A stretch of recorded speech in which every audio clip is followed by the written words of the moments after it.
بۆ جاری دووەم لە ماوەی کەمتر لە ساڵێکدا ململانەی سەربازی لە نێوان مستەفا کازمی سەرۆکوەزیران و گروپەکانی سەر بە حەشتی شعبی لە ناوچەی سەوز ڕوویدا.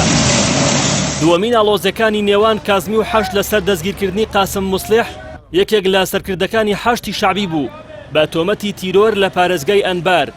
بەو هۆیەوە هێزەکانی حەشت گەمارۆی ماڵی کازمی و چەند شوێنێکی دیکەیان لە ناوچەی سەوزدا. احنا اليوم خوفنا وقلقنا. ماهر جەودا ئەندامی ناوەندی قەرار بۆ لێکۆڵینەوەی استراتیژی دەڵێت دەستگا ئەمنیەکان لەژێر کۆنتڕۆڵی سەرۆکی گشتی هێزە چەکدارەکانن، بەڵام لەم ململانەیە ڕوون بوویەوە کە حەشتی شعبی لە دەرەوەی دامەزراوە سەربازیەکانە لەبەرەوەی شەقامی عراقی لەگەڵ دەوڵەت و ڕێزگرتنی یاسادایە دەبوو چاوەڕی لێکۆڵینەوەکان و بڕیاری دادگایان بکردایە.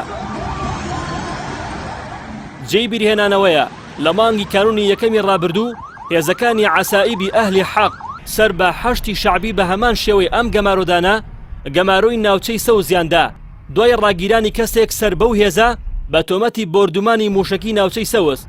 لە هەمان کاتدا گرژی ئەمنیەکانی نێوان حەشت و کازمی لە دوای کوژرانی قاسم سلەیمانی فەرماندەی فەیلەقی قودسی سوپای پازاران لە سەرەتای ساڵی ڕابردوو زیاتر پەریسەند بەهۆی ئەوەی کازمی تۆمەتبار دەکەن بە هاوکاری ئەمریکیەکان لەو پرۆسەیەدا.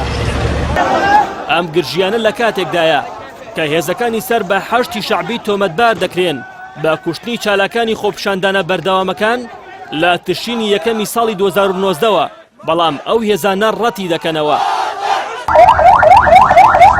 پسپۆڕانی سەربازی ڕووداوەکانی چەند ڕۆژی ڕابردوو بە دەستدرێژی بۆ سەر حکوومەت ناو دەبن.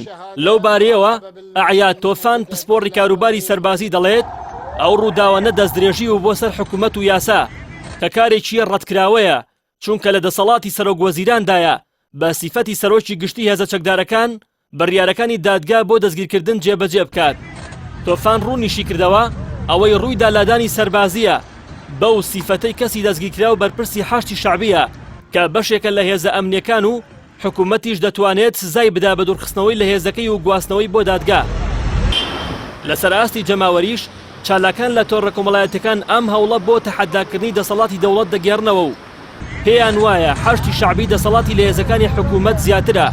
چالاکێک لە لاپەڕەکەی لە فەیسبوک نووسیوێتی هێزە ئەمنیەکانمان زیاتر لە ملیۆنێک کەسن، چەندین ملیار دۆلاریان وەک موچە و خەرجی بۆ دابین کراوە، بەڵام دەسەڵاتیان بەسەر کەسێکدان نییە. چالاکێکی دیکە نووسیوێتی حکوومەت گەمارۆی ئەمنی خراوەتە سەر، سوپاکەت لەکوێیە سەرۆکوەزیران.